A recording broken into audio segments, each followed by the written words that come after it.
Hello and welcome back to the Chess Mindset. In this video, I'll be going over the 5 puzzles that will turn you into an intermediate player.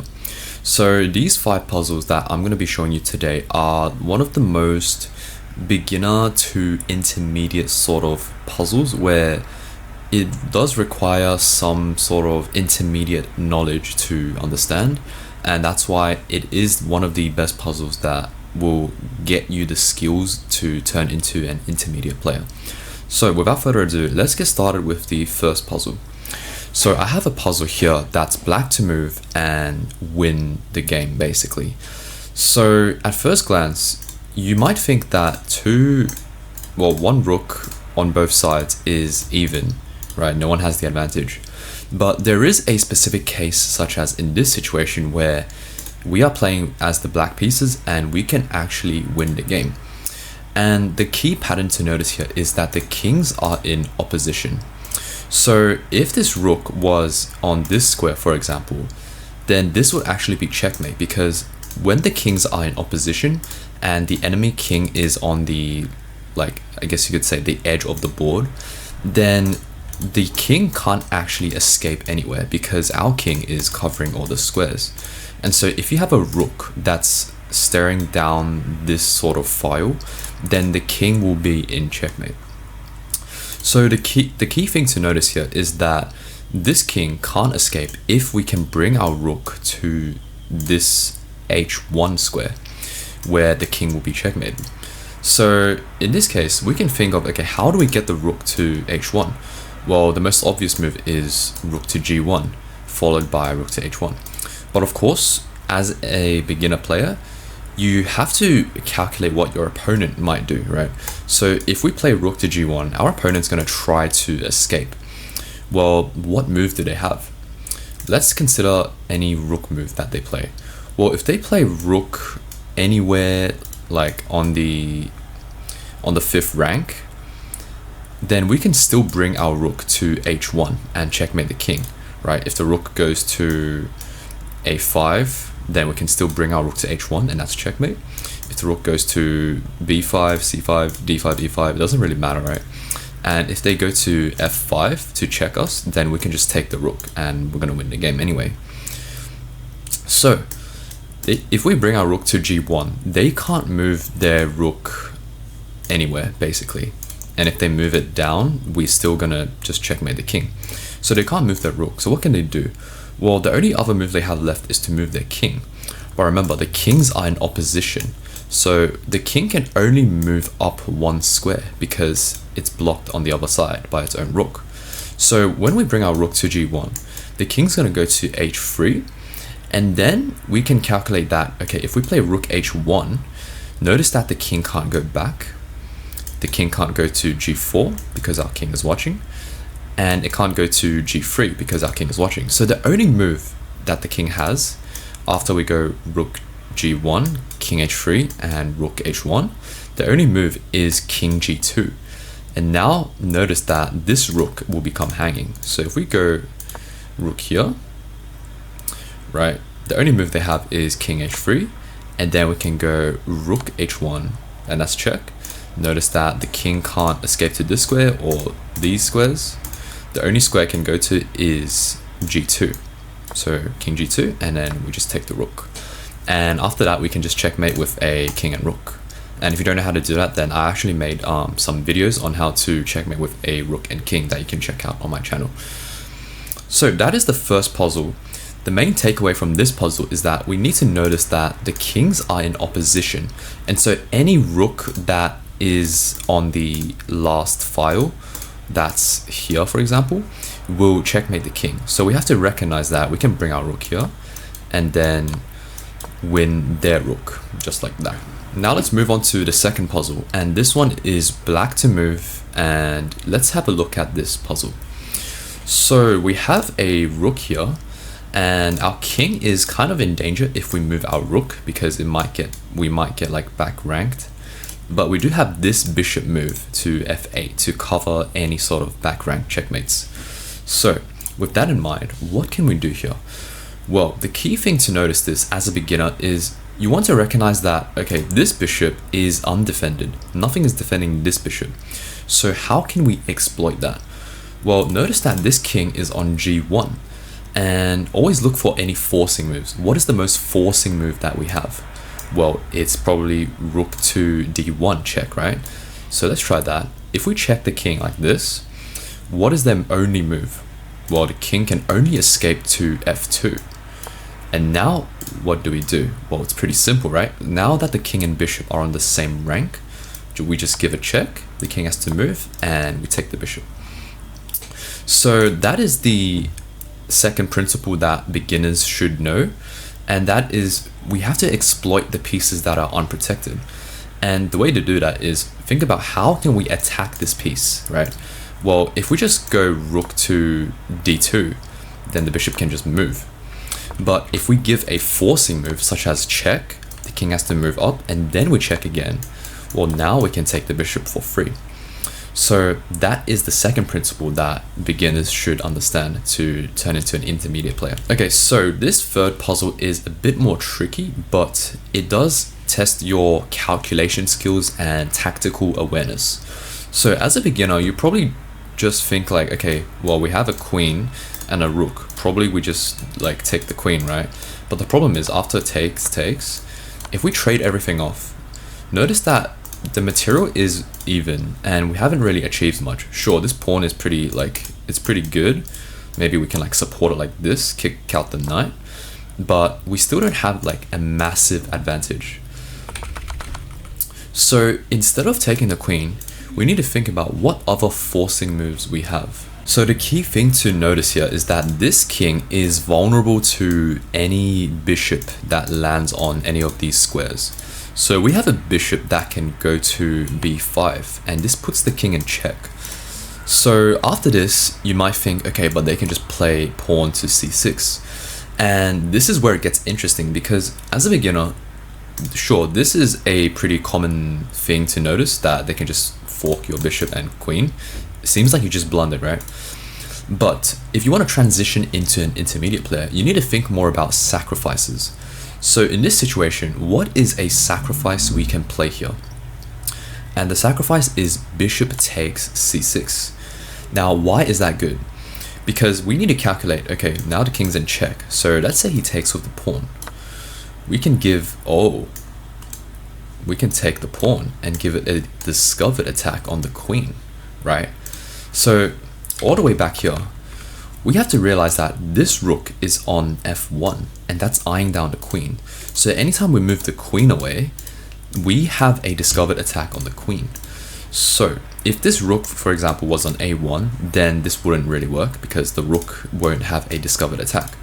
So always look for some sort of discovered attack you can make on the opponent, right? So now we play bishop to b5, and after c6, we can sack the bishop, force them to take, and now we can take with check. And notice that now the king has nowhere to go, right? If they go here, then we just take the queen. If they go here, we just take the queen anyway. And so the only move they have, and also if they play queen here, then we just take the queen and we win a queen. So the only reasonable move they have is bishop to d7.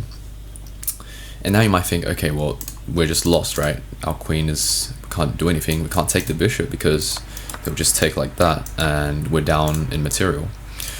But the good thing is that we can play rook takes bishop. And the difference between rook takes bishop is that this rook is under attack, right, by our queen. But right now it's defended by this queen. So if we can somehow get this queen off of this square, maybe like here or something, then we can take this rook for free. So how do we force this queen off of this square where it can't watch over the rook? Well, we take the bishop with the rook.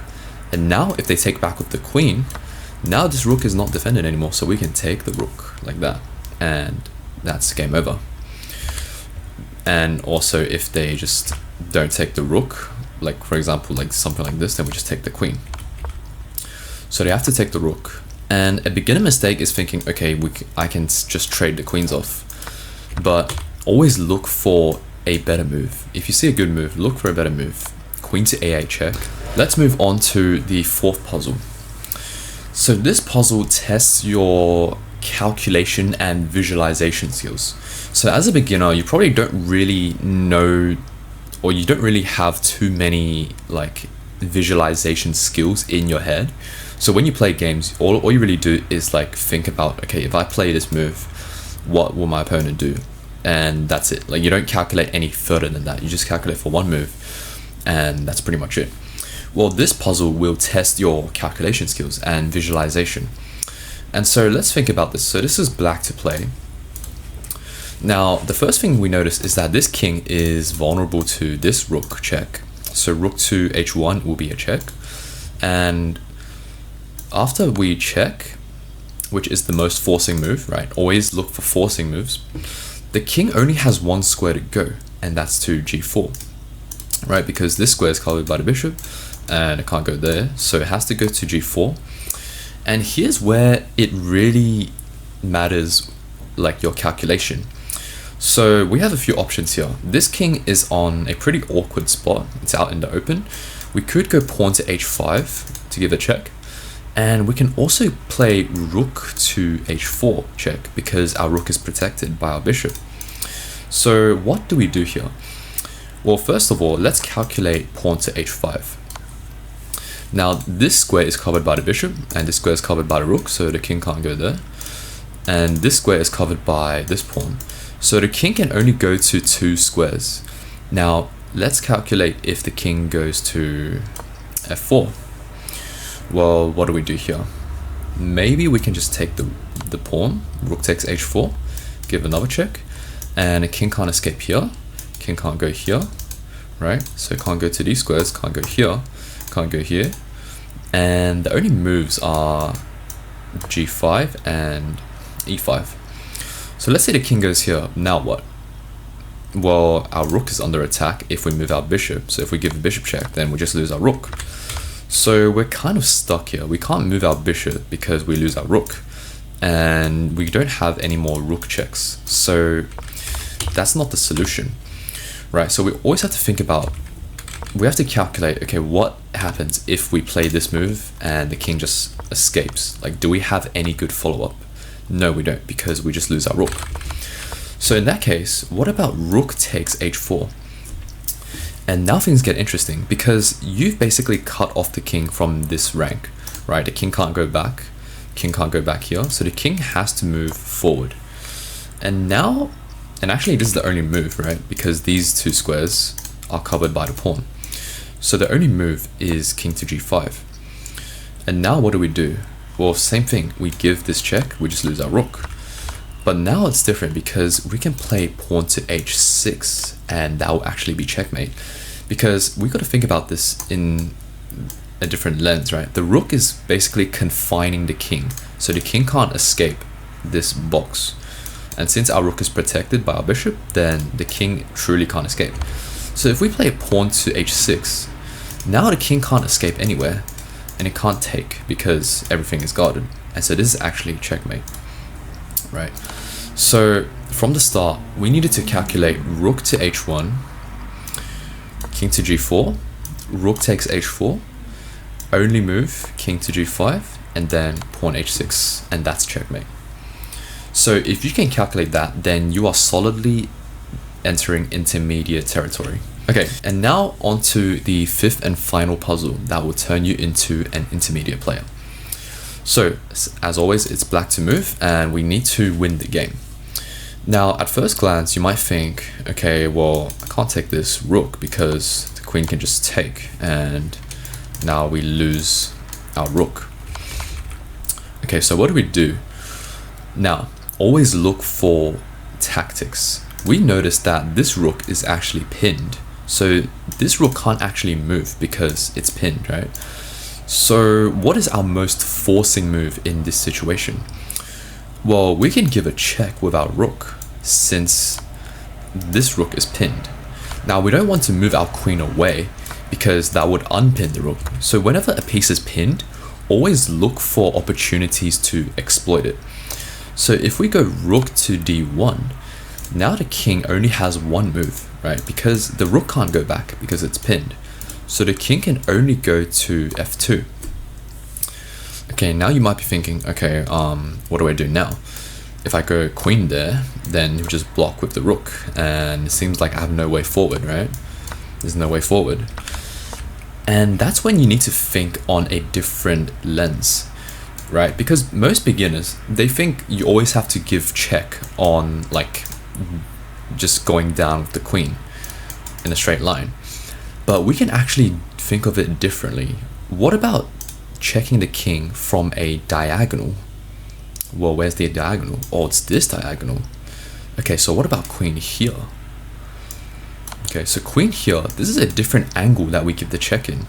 And now the king only has one square to go to, right? Because it can't go here. And we've cut off the king from the last rank. So it has to move to e2. And now, oh, now you see it. It's queen to e1. And that's checkmate. King has no squares. Now, what about g3? If our opponent pushes the pawn to g3, now that exposed a different type of weakness, the h2 pawn, right? And this is checkmate. So we always have to think, if we move our queen here and our opponent pushes the pawn, what does that vacate?